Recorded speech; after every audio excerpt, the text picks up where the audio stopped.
Oke, ini sudah Sudah, Ibu. mulai saya record untuk lanjutan kuliah tentang poligami, fikih tentang poligami ya. Tadi kita sudah sampai kepada sampai ayat ini ya, fa in khiftum alla tadilu fawahidatan. Tadi kan saya katakan nyungkun ya, nyungkun itu adalah nyindir gitu ya. Nah, jadi hanya Al-Quran satu-satunya kitab suci yang memerintahkan dan menganjurkan monogami gitu ya, dengan mengatakan secara eksplisit fa in khiftum alla ta'dilu fawahidatan. Jadi kalau misalnya engkau khawatir tidak dapat berbuat adil, maka berisi satu saja gitu ya.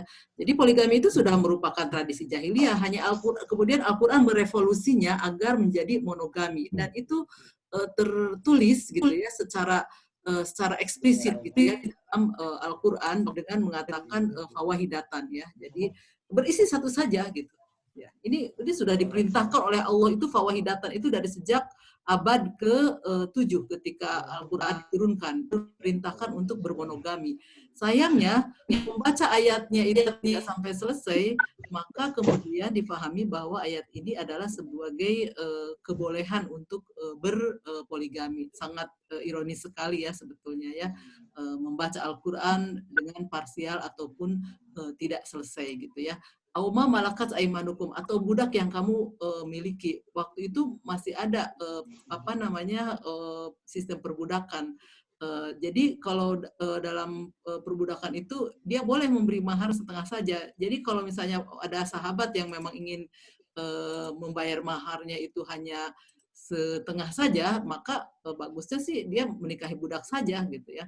Dzalika adna alla ta'ulud, yang demikian itu bisa menjauhkan dirimu untuk tidak berbuat aniaya. Maksudnya menikah bermonogami, atau misalnya ingin membayar setengah mahar saja, maka menikahi budak itu lebih baik supaya kamu tuh tidak berbuat aniaya.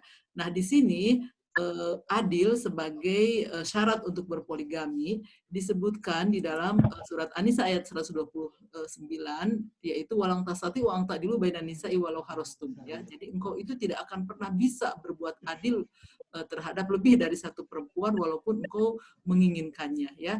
Fala tamilu kulal maili fatadaruha kal mu'allaqah. Jadi jangan engkau cenderung kepada salah satu dari perempuan itu sehingga kemudian menjadikan yang lainnya itu menggantung. Menggantung itu dalam arti dia posisinya dinikahi tapi tidak pernah dinafkahi, tidak pernah diperhatikan gitu ya, tapi juga tidak dicerai ya.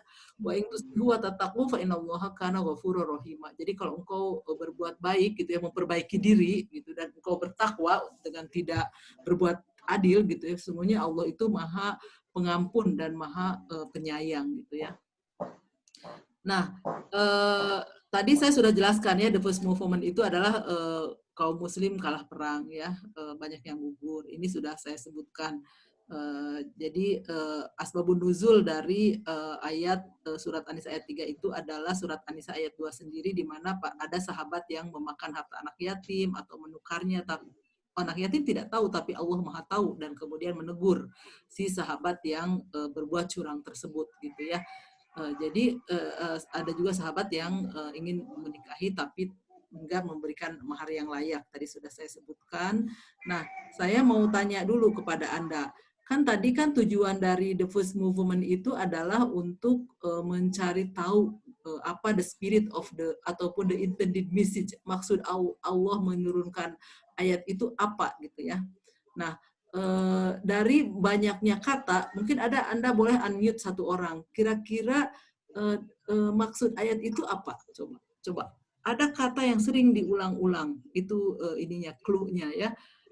Boleh di-unmute kalau ada bisa menjawab bahwa what is the intended message ataupun the spirit dengan diturunkannya ayat Al-Quran surat An-Nisa ayat. Boleh? Ada yang mau hadir? Kira-kira apa? Kan tadi double movement itu adalah gerakan yang pertama adalah dari masa kini ke masa lalu. Tujuannya adalah untuk mengetahui spirit atau yang diinginkan oleh ayat.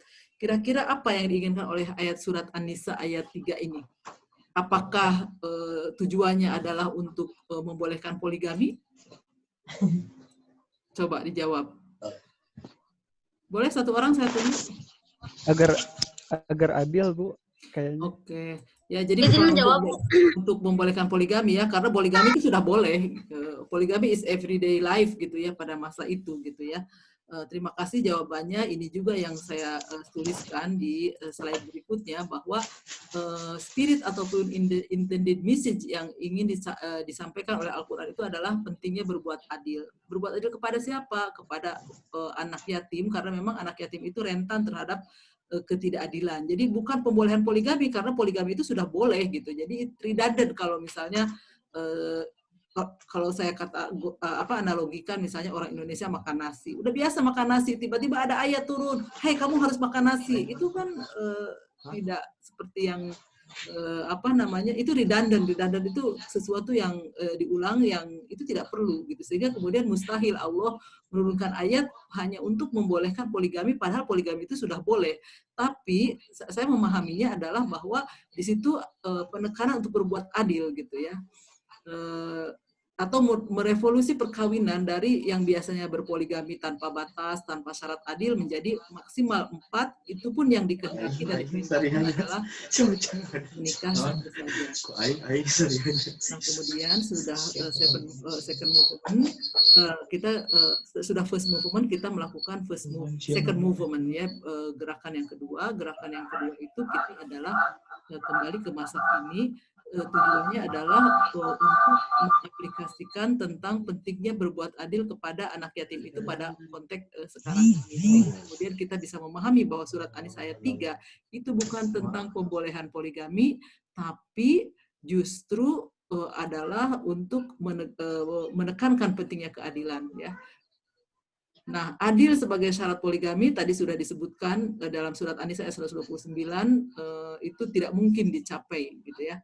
Sehingga kemudian karena tidak mungkin dicapai seperti halnya yang sudah tadi saya bacakan di surat An-Nisa ayat 129, Muhammad Abduh memahami Muhammad Abduh itu adalah seorang reformis dari Mesir yang ide-idenya diadopsi di Indonesia untuk pendirian Muhammadiyah ya. Jadi